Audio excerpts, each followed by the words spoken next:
Welcome to Pranic Talk TV. This is Eltrayan Alamin and Shana Dean. Enjoy the show.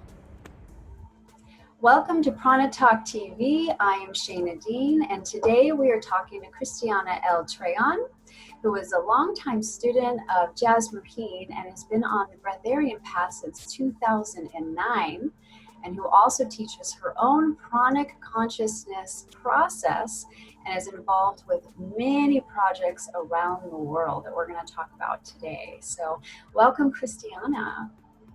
Hello. Good to meet you finally, and I'm very grateful for your invite. Yes, it's so nice to speak with you today.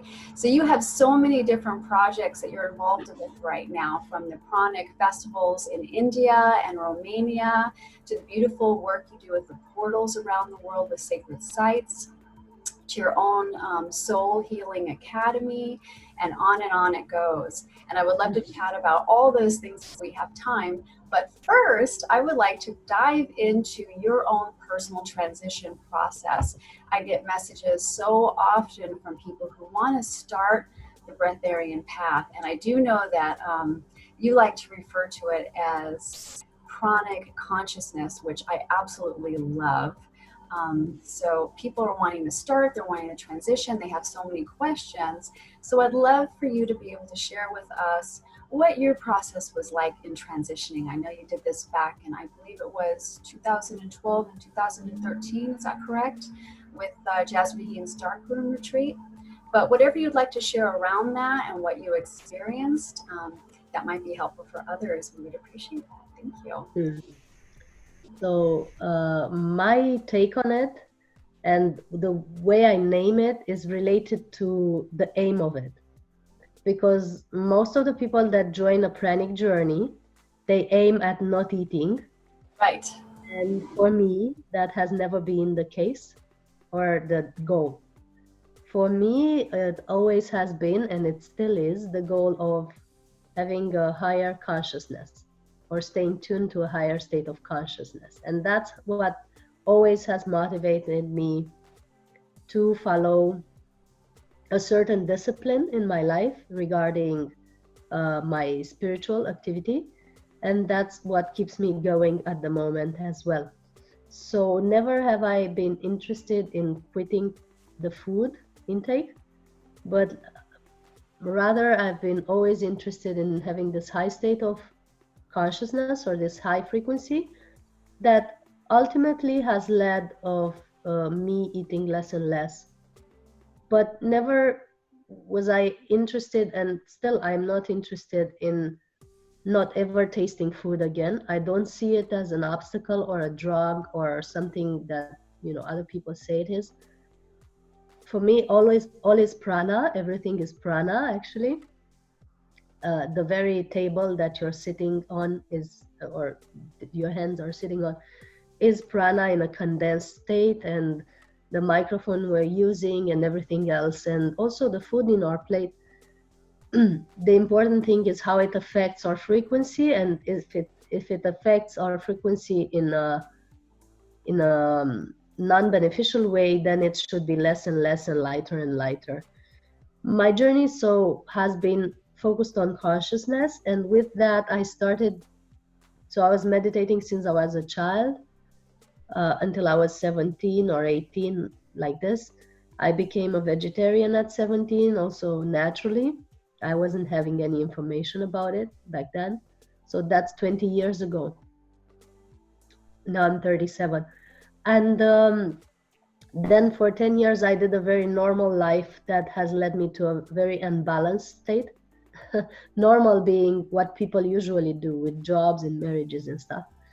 And after those 10 years, so when I was 27, I started to meditate again, but this time really in a very disciplined way and diligently following my day-to-day routine in having a spiritual practice. This spiritual practice has included and is including meditation, prayer, or a way of connecting to the universe, pursuing a lighter and lighter diet, taking care of my body, mastering my mind, listening to my inner voice and to my body in terms of what it needs, spending time in silence in nature, and choosing wisely the sound and music that I'm tuning to. And these are the 8 steps actually that I'm also teaching for 7 years now in the Pranic Consciousness Process, which is an online class where I basically share with people the experience that I've had and the experience that the masters in this field have shared with us. So following this path and having these practices has led me to eventually noticing that I need lighter, and I need my food to be lighter and lighter. So I was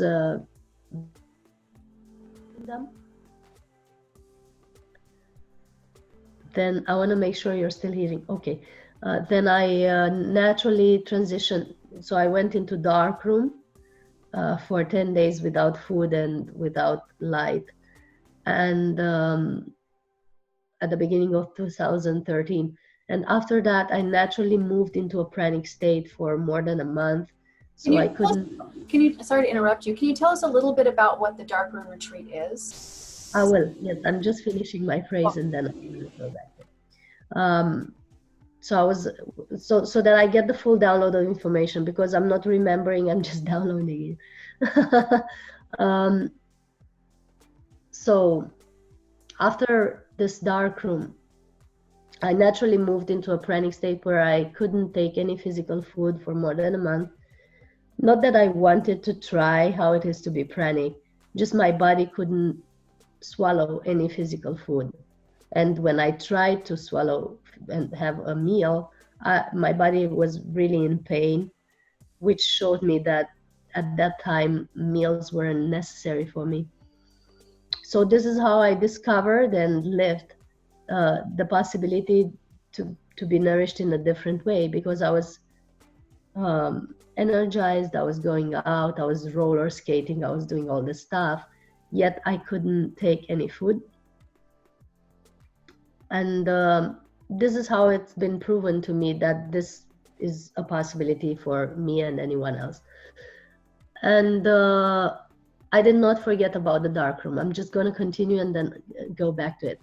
And then after that, my diet, so I didn't continue to be pranic, just not taking any physical food after that. My body moved again into a very light vegan diet, with mostly raw food and sometimes some things that I was just enjoying in the cooked food, but small quantities. And since 2016, since I started participating in Pranic Festivals and taking this job more seriously in sharing about pranic nourishment, my body literally started to also live it more often. So whenever is necessary, I move totally into the pranic state. Sometimes I can't even swallow water. And whenever I need to move back into a more quotidian state, normal state, so to speak, I can take some soup or I can take a few vegetables, and that helps me frequency match with certain groups that I'm in, and to have a normal way of sharing and this type of social interaction that is not deficient for my body. So my body is not suffering because of that, as opposed to the first time when I was taking physical food and it was hurting me. Now it's literally transitioning back and forth whenever is necessary. Mostly I feel better with liquids, but when I feel called to and I'm indicated exactly what to take and what quantity, I can take a little solid food, and that's even doing good for my relation with people and so. And now back to the dark room. You wanted to know what is it about, yes? Oh, just for those people who are curious about what that process was for you. Yes. So the dark room is not intended as a pranic process. So it's not intended to help you quit the food intake. Its aim is actually to get you back into yourself. So never it has been suggested that after a dark room you will become fully pranic, and Jasmuheen never says that. But it can prove you, though, if you are there for 10 days and you're okay and you're not suffering, it can prove you that you can give up food for a while, and or for a longer term even, uh, and your body can be okay with it.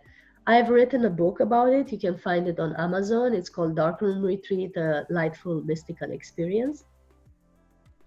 That explains the whole process, how it was for me, what I lived there, what I experienced from the spiritual perspective, and so on.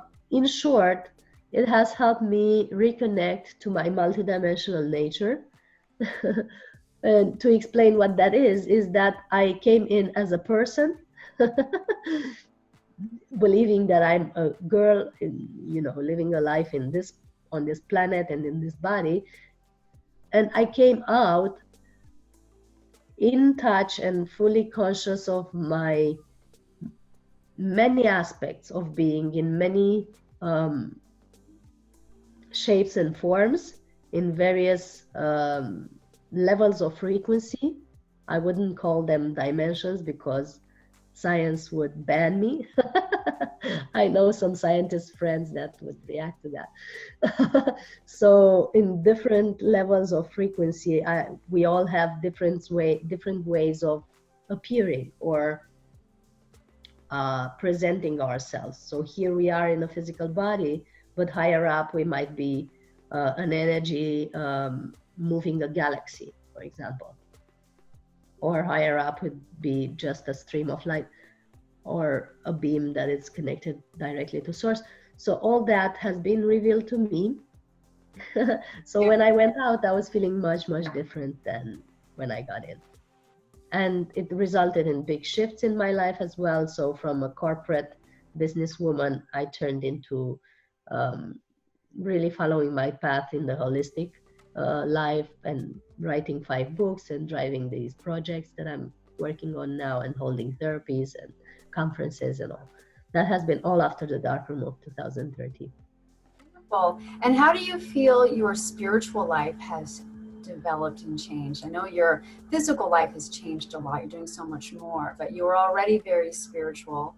And by the way, I love the fact that you mentioned that you didn't go into this path because you wanted to let go of food, that you did it because you wanted to increase your consciousness.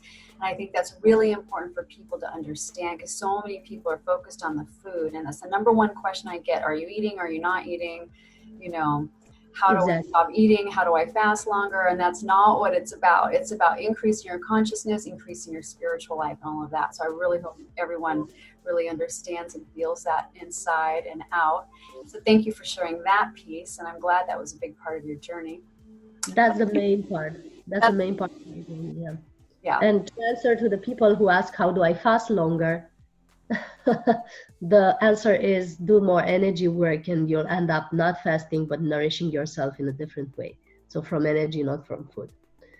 That's how I answer that question. That is a beautiful answer. Yes, it's true. It's no longer fasting. You're now being nourished from a different way. So if you do the work. If not, you might be stricken by some grace and have a permanent state of peace and enlightenment that results in you being nourished permanently by prana. But that has happened to very few, and the rest of us have really worked a lot. Right. It can be different for any person. Yeah. So how do you feel your spiritual life has developed since becoming more pranic? So I would like to also clarify this. It was the other way around.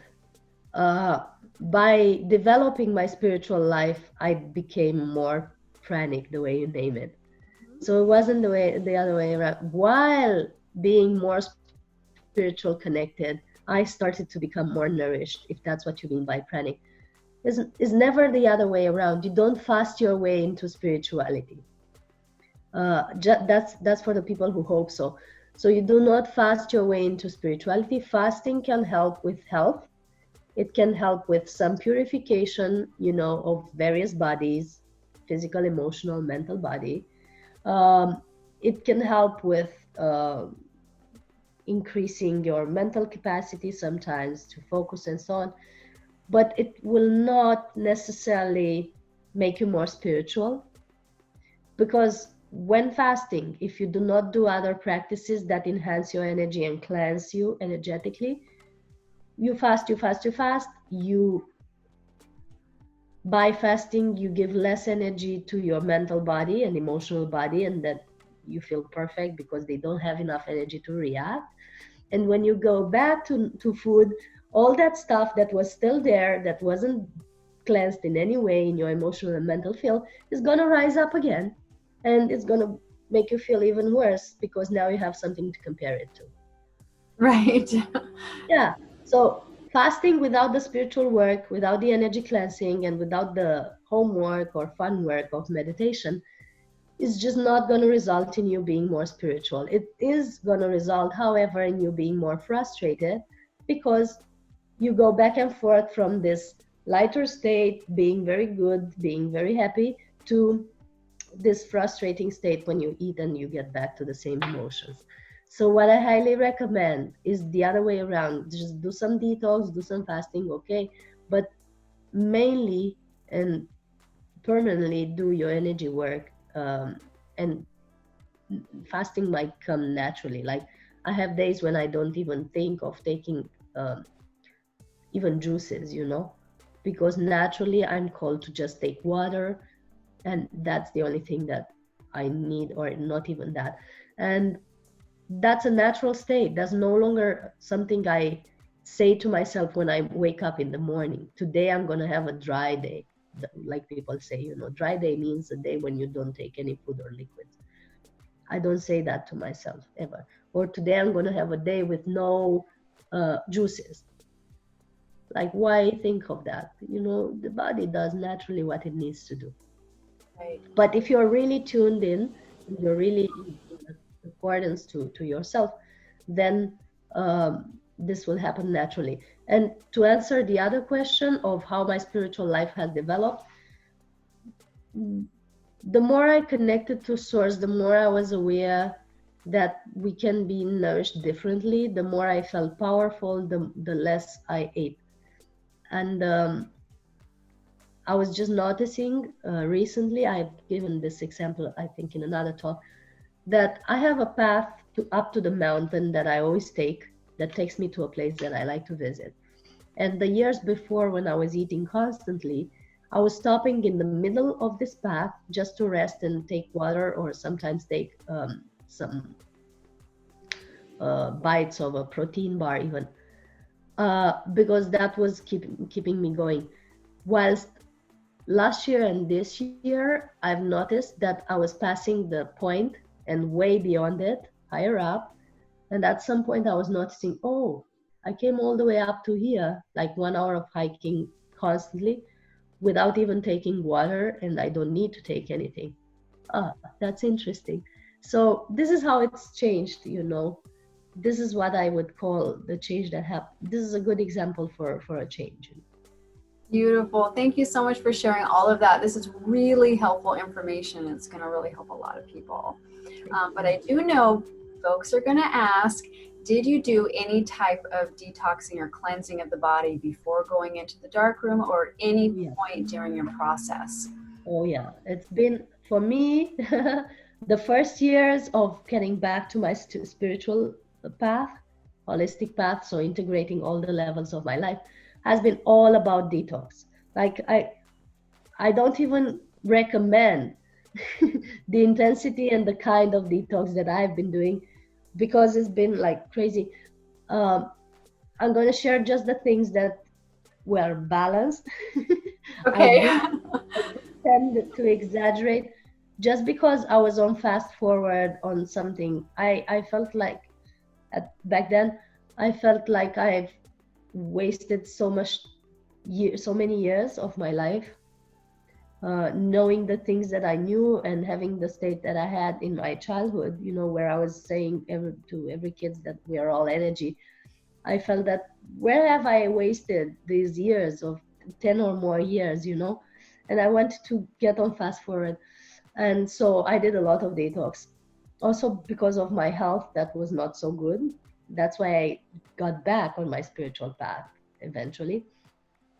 And the detox that I would recommend of the things that I've done is you could tell that dark room is a detox at multiple levels because it's juices and it's meditation and it's emotional body cleansing and so on. So any type of juice retreat or juice detox is highly recommended, and we're organizing many of those in Romania and in other places. So stay tuned to maybe to my website at the event section to see what's happening. I would recommend also aloe vera all the time, which is constantly cleansing and detoxing and nourishing the cells.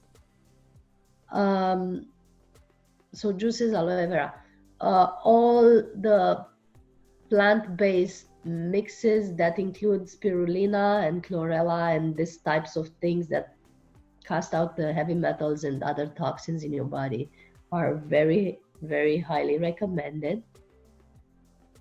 Colon cleanse in any way, shape, or form, and cleansing the digestive system periodically, not just once and you're done, because the colon cleanse has a lot of implications also at the mental and emotional level. Any type of part of your body that you cleanse is connected actually to your mental and emotional fields, because you're in an integrated system that has interconnections at all times. This all you find in a book that is called the Pranic World book, where I've written about it. And I did a lot of fasting and darkroom at home, also days with no food, no water. But I was doing it for cleansing, not for being pranic. So again, I never thought of that. Oh, the teas that I've been using, there are some plants in Romania. I don't know their names though in English to tell you, but teas that are really purifying the digestive tract a lot. The watermelon juice with lemon that I drink periodically, especially in the summer. It's my main nourishment.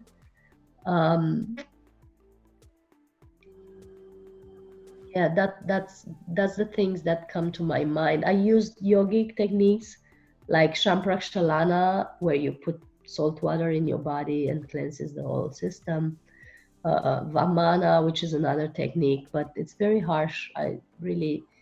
It takes a lot of energy and strength to do it. So yogic techniques as well. And now what I do recommend to all people, and it's very easy to do, is a detox with the juice of sour cabbage.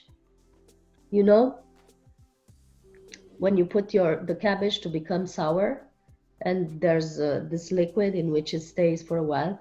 And that's a very powerful probiotic, a very good source of vitamin B12 and other vitamins, vitamin C. And it's detoxing your system, your digestive system, like nothing else.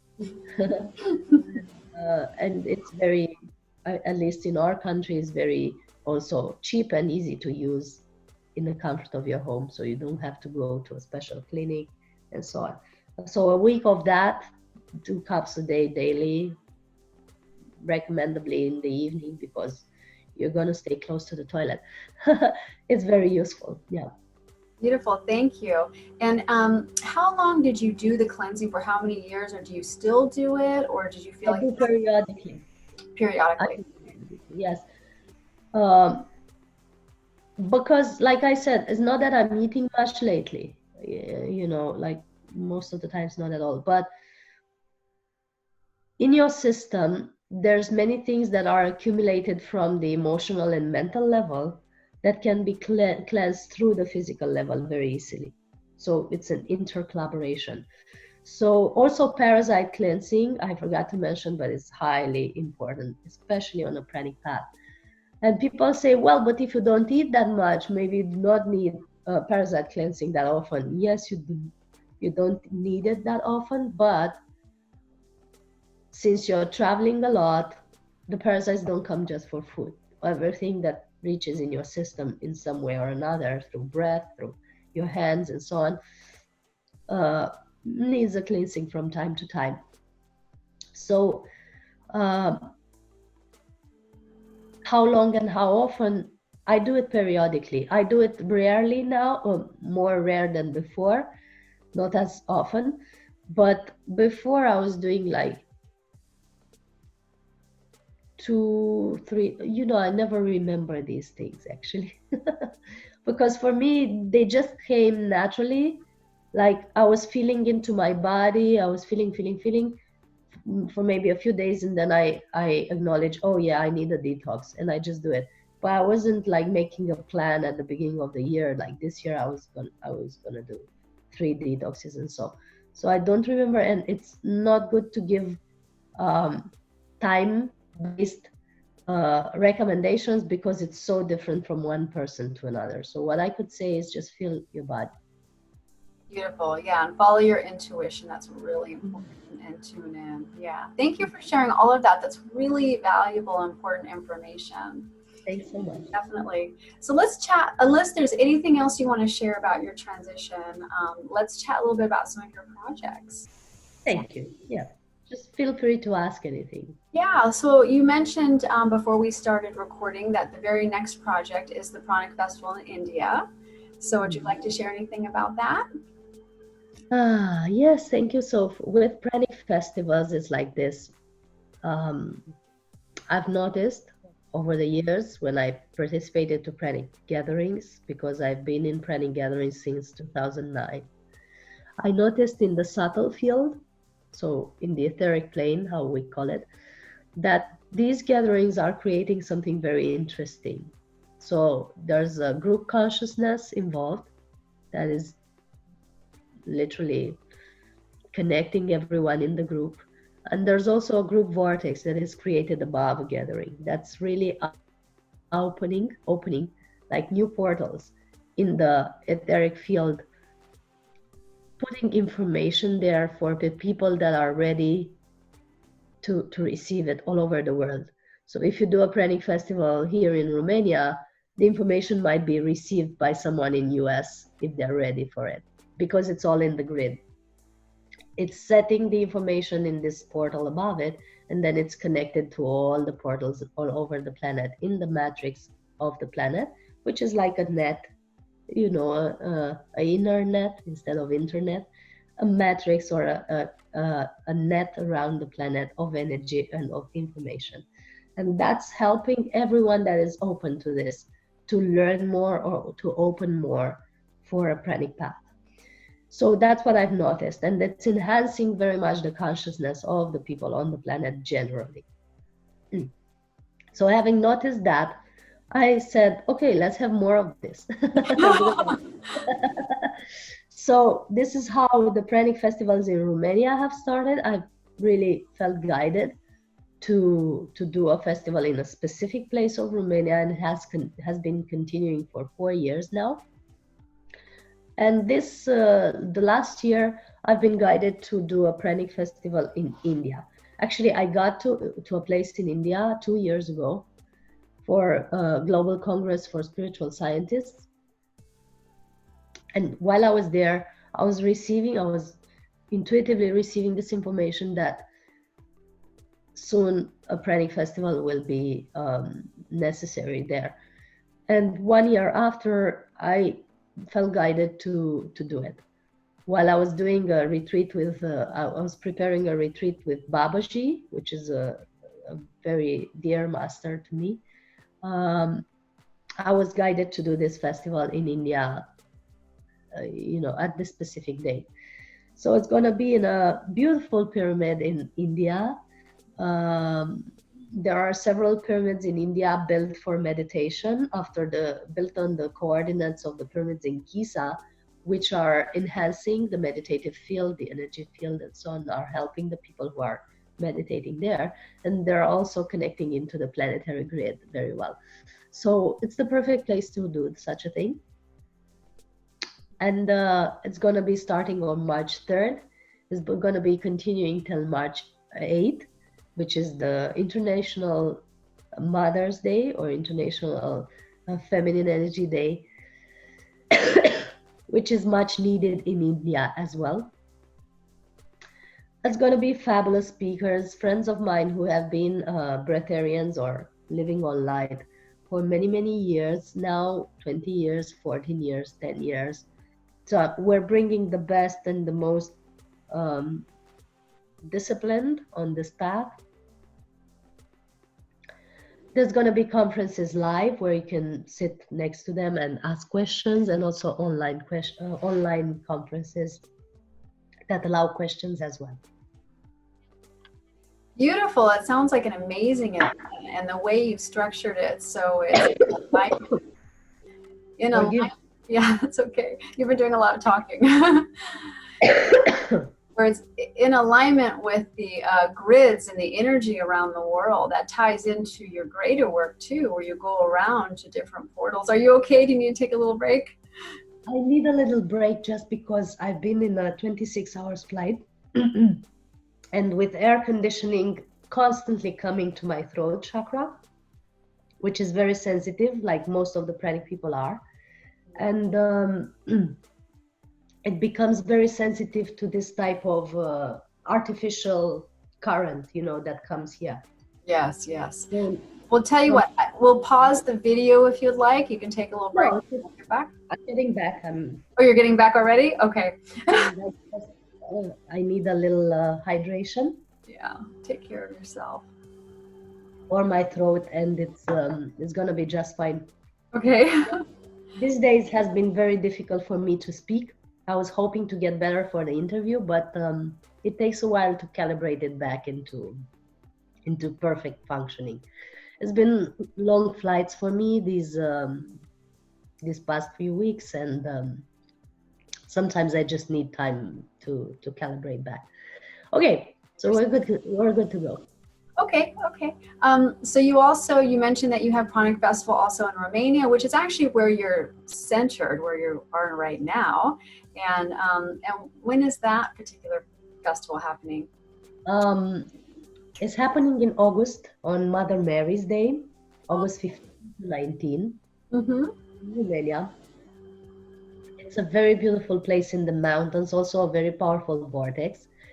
And people are gathering from all over the world as usual. Last year we had 19 or 25 countries. I never count people and countries, but whatever stays in my mind is useful for sharing. And always people have this family bond with each other. They feel more connected. They feel like they're part of something bigger. They feel the love with each other, even though they haven't met each other before. And that's what brings me joy, you know, not just the festival itself as an event, but the impact it has on the people present that have sometimes for a first time the feeling of connection with each other and with something bigger than themselves. And after each festival in India and Romania as well, we go and visit these amazing vortexes. In Romania, we take a tour to the pre-Christian energy temples and to the Romanian Sphinx that we have here, which is connected to the Sphinx in Egypt. And we do a lot of work with that, and we do a lot of integration in the field of the information that has been built together. And in India, we're going to go as well from March 9 to March 11 to these amazing temples that are built by very ancient civilization. My belief is that not necessarily Earth civilizations, literally encased in the heart of a mountain. Like it has been sculpted out of a mountain, something that no human could do with even the actual technology that we have now. So that's what we're gonna be working with after the festival to just settle and enhance the energies that were built. Beautiful. So all these are called the trip of the sun because it's related to sun worshipping places and sun worshipping civilizations are creating an even bigger wave for the people who participate and also for the event itself. Beautiful. Yes, I saw that, the Trip of the Sun. I love that so much. And I also love that you go to sacred sites around the world and do portal work to help raise the consciousness and to communicate with the higher beings. Yes. It's just beautiful. So thank you for doing that gorgeous work. Very much needed. It's just raising the consciousness of the whole planet. It's been very useful for me as well, to tell you the truth. It's been one of the most potent spiritual practice that I've done, because all these vortexes are enhancers. So that's the benefit of participating to such a trip, actually, or to go to these places. Not only that it helps a lot the planet if you know what you're doing there, but also it helps you a lot by enhancing your own field, because these places are like sky high in terms of energy, energy amplitude, and the evolution that a person goes through by being in such a place, and the fine-tunement and refinement that our energy bodies are subjected to is very, very high. So that has helped me a lot on my path lately with my general work and with my own evolution, and it has helped a lot of people that have decided to come along with me. And recently I've also been to your beautiful Mount Shasta there, and I had a great time, to say the least. Quite a portal, isn't it? The energy there is very, very special. I'm still having this map behind me that is basically connecting me to that. Nice. Yeah. I know I love going to sacred sites and very special places in nature around, when I'm able to. It really is fueling on such a higher level. It's really quite amazing. So what beautiful work that you're doing for yourself and for others. And I love it. Thanks for sharing that, because people aren't always aware of the energies of the planet and places where you are. So thank you for that. Yeah, most people are just now starting to reconnect to the importance of being in tune with the planet. And I always say that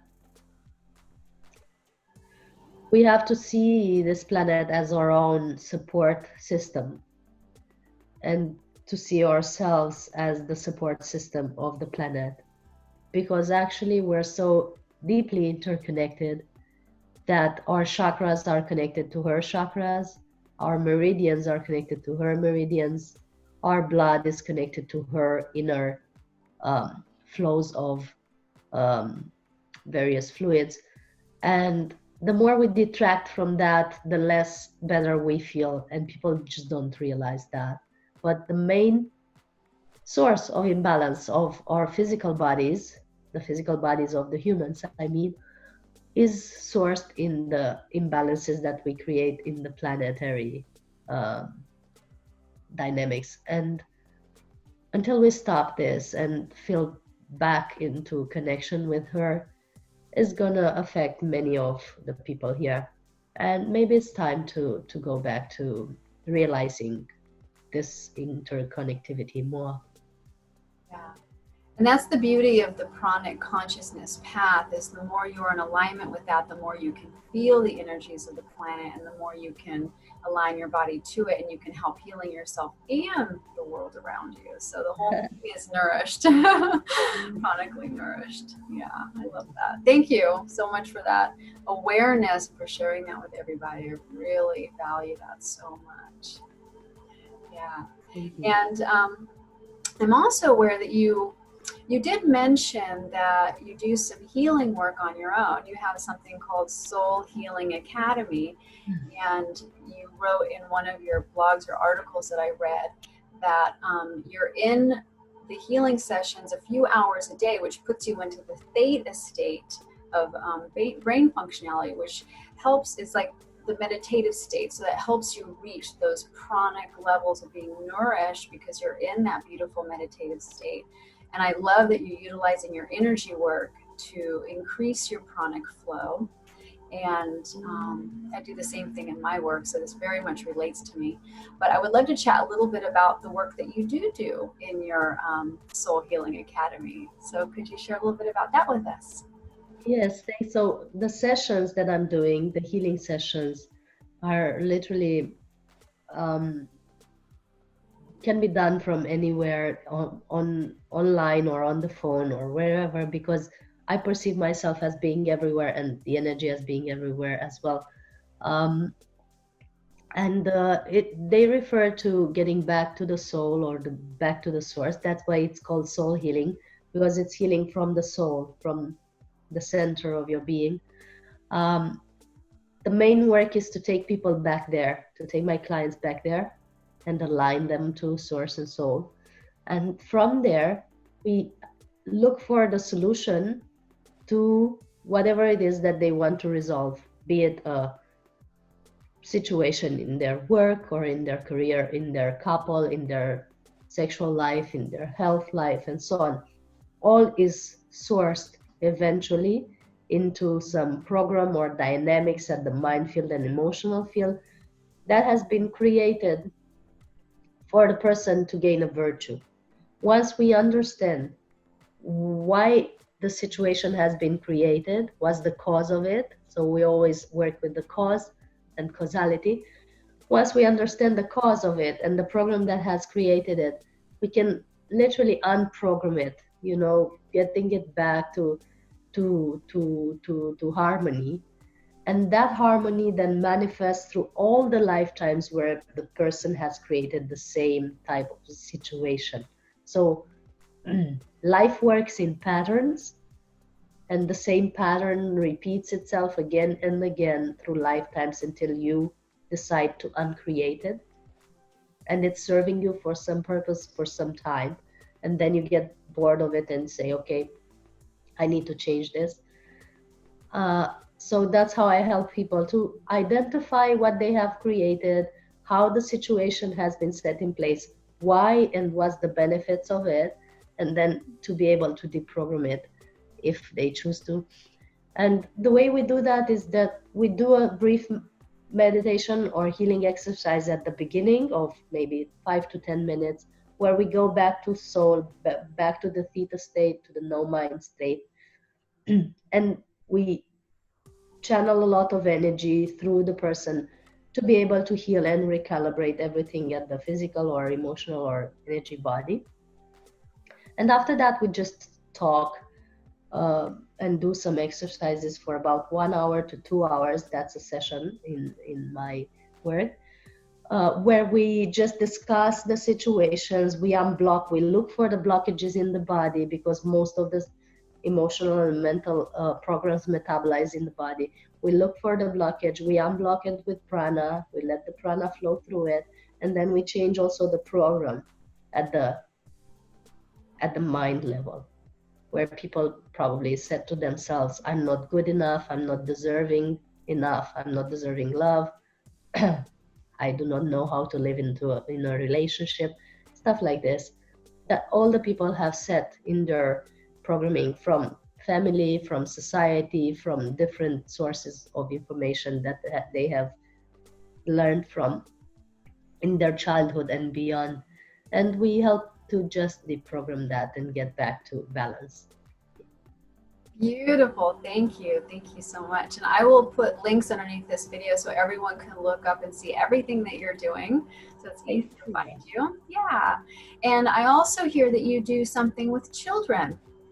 Oh, children has been, just to complete, the other thing is that at the end of the session, we also give recommendation of whatever the person needs, from essential oils to exercises to food diet changes to different type of physical healing that the person might also need, or physical pampering that completes their healing at a deeper level.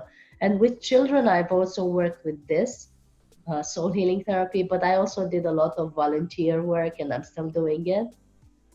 So I founded a project. I started a project called Energy and Harmony, which has been me volunteering in schools for more than 6 months, as I was allowed, in their school program to help them understand how nutrition affects them, how their way of playing affects them, how their way of thinking affects them, just to help them make different choices, you know, in their lives, uh, consciously, because most of the choices the children make are learned, are not conscious. And that's called the programming that I was talking about. You know, we're learning from parents, we're learning from society, and we start behaving in such ways because we're told that our intuition is not so good. Yes. Right. So my goal was to help children get back into their intuitive state, but also help them make healthy choices in alignment to their system, which is much higher vibrationally than the one of the adults, and in accordance to their mission, which was to bring love and joy and the harmony into the world. And the healthy nutrition and the healthy playing helps them keep that state. So that's why we did this volunteering program in the schools, just to help with that. And for 6 months I've been able to do that. Then I've been also associated with a program called the Life Education for All that is functioning here in Romania, that were inviting me as a coach to their training camps for children, with children that had long-term disease or that were coming from very disadvantaged families, where I would go as a volunteer and work with them either with meditation or healing art or yoga, various types of holistic work, whatever they would take in, you know. Sometimes just talking to them and doing some simple childish exercises just to help them come back into a more balanced frequency and heal themselves. This is beautiful. This is so needed in every school around the world. It almost reminds me of Yogananda's How to Live classes, which I'm sure you're familiar with. But you know, it also reminds me these are classes and lessons that even adults could really benefit from, you know, everybody. But I love that you're teaching the youth so they can just bring this into their beingness and it becomes more second nature, so they don't have to be so deprogrammed and then reprogrammed as adults and have to go through all of that, you know. Yes. It's a beautiful. I've always said to myself that if I knew as a child all the information that I know as an adult now, or at least half of it, it would be much easier for me to navigate through this time of fine-tunement. Yes. Oh gosh, I could not agree more. I actually often say that to myself. I think, oh my gosh, I don't want to start over because I've learned so much, you know. Exactly. Yeah. Yeah. So, oh, that's great. I'd love to see more and more of that in schools everywhere, you know. So thank you for doing this, and I'm sure that there's other people doing it, and I believe it's the way of the future. I really do, for our children, because we have to be moving in that direction with our, you know, our humanity on this planet and our getting centered with our spiritual selves and reconnecting to Earth and the whole thing, reconnecting to spirituality. And that's what's so beautiful about this conscious, this pranic conscious lifestyle.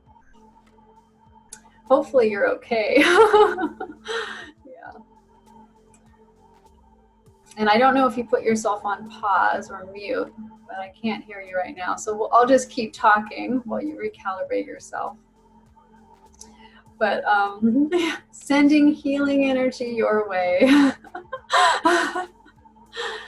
So all of this is beautiful, and the breatharian path is beautiful because it's all related to this. It's all one high vibrational state of being that hits every single level of our lives, every level, from the way we think to the way we feel to what we do, to what kind of nourishment we're bringing into our body, whether it's through food or the entertainment or the things we're saying or hearing or reading or whatever it is, right? It's the whole thing. It's just being conscious and kind and nurturing to ourselves. Yeah. And you're back. I You're have adapted the sound a little bit to be able to cough without everybody hearing me. Yeah, no, we appreciate that. Thank you. Yeah. I'm glad that you're feeling a little bit more balanced. Yes, the general state is very good. Just the throat is getting back to balance after all this air conditioning. I know. Yeah. Yeah, Air conditioning is tough, especially on an airplane. I get it. I definitely get it. Yeah. So, all right. So let's see what else is there. You are doing something with Mary Magdalene later in the year, right? In April, we have two beautiful things here one in Romania and one in France. In Romania, we have a Babaji state retreat with one of my friends called Victor Truviano, where we just sit in silence in meditation for a few days. And it's just so resting and helpful for the general state of being. He's a pranic person for more than 10 years now. He's had times without food and liquids. Now he's just on water and tea. And very powerful as emanation. And then the next week, we have a retreat in France, indeed, with Mary Magdalene. I work a lot with the goddesses and the goddess energy, as it's a part of our being. And in France, there's very special places where she has dwelt for many years. She has spent, I think, more than 20 years, 30 years in a cave in the meditation. And we're visiting that place and other places around that are related to that feminine energy of beauty and balance that she manifested here on earth. And that's April 18 to April 20, or even 22nd if we prolong it. And it's a very beautiful journey for women as well as men to get back into the softness and beauty side, and also back into the connection with the goddess in very special ways, and back into the truth of the Christian and pre-Christian tradition also, which has, banned a lot of aspects of what Mary Magdalene represented. And it's good to get back to truth always. So that's the retreat in this fabulous area in south of France, which has a very specific beauty for me that I always like to get back to. And women and men are invited to also participate to that. Perfect. Thank you for sharing a little bit about that. So I'm just curious, what is the most profound thing that has happened to you in the last year?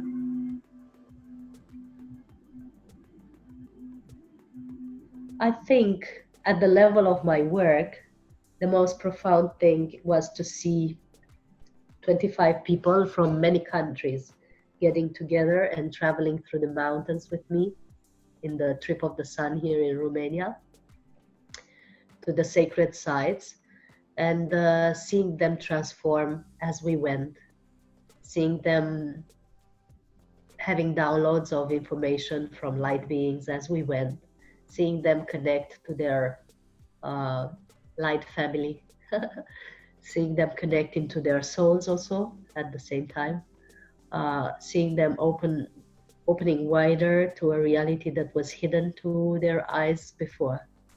And me having contributed to that a little bit has been very profound to witness. And as for my personal insights, I think always getting back to that state of non-nominal presence, where you're one with the one that is breathing us all, is always the most profound thing that is happening to me constantly, And whenever that comes back into me stronger, because sometimes you can, not necessarily get distracted, but get deeper into the worldly um, duties or way of being a little bit. But whenever I step back into that state and feel multiversal again, is the most profound state of me. Yeah, I don't want to sound too far-fetched, but that's the truth of what is most profound for me. No, I completely understand. I feel that, and I feel the same for myself too. Yeah, that's really sweet.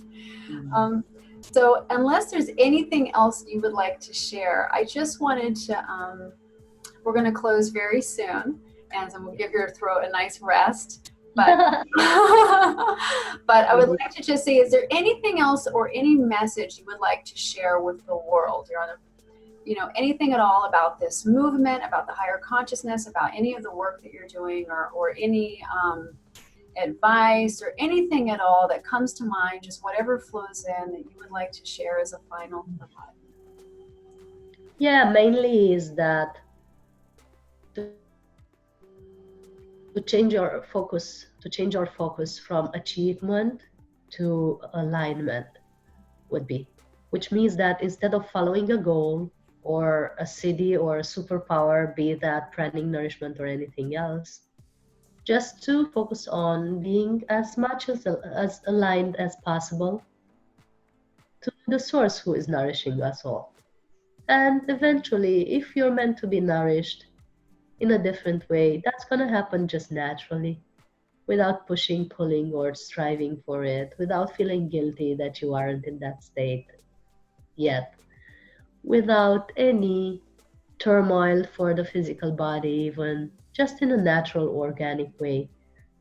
And if you want to also be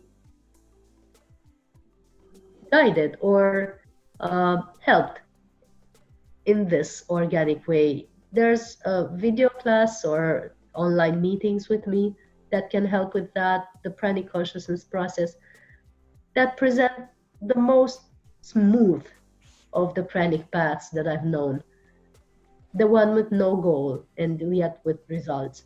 I love that. No goal, but results. I like that. That I would suggest. And then if you are curious of learning more or seeing more of this, just go to soulhealingacademy.com/events, and there's where you find all the things that we're doing next and where you can meet us online or live or in any way in healing sessions as well.